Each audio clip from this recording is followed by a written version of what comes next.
Čiukas, žiūrėkit, visai neblogas. 340, 22 metų, 35 000 mylių, gavęs į priekinę dalį. M340, visai pamiršau pasakyti.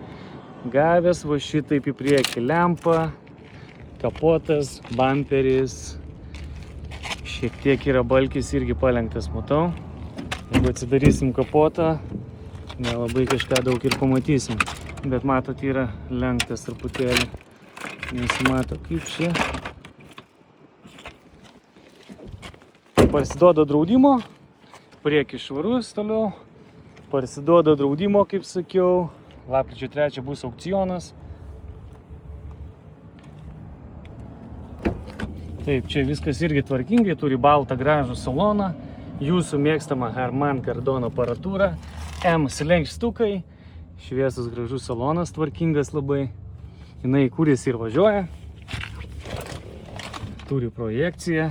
Turi M ženkliuką, M vairą, šildomą vairą.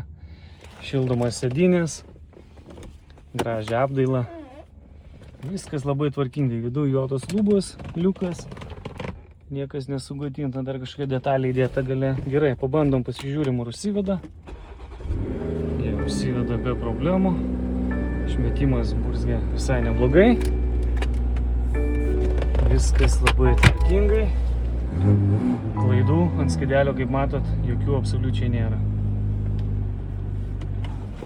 Važiuojam toliau. Žiauriai švarus variantas.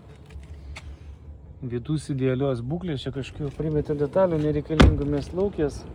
Gražus disliukai nesubraižyti. Bagažiniai taip pat tvarka. Čia atrodo, kaip pedantas būtų gyvenęs tą mašiną. Labai tvarkingai viskas. Šitas šonas irgi, žiauriai gražus kėbulas. Jokių neturi kosmetinių pažeidimų.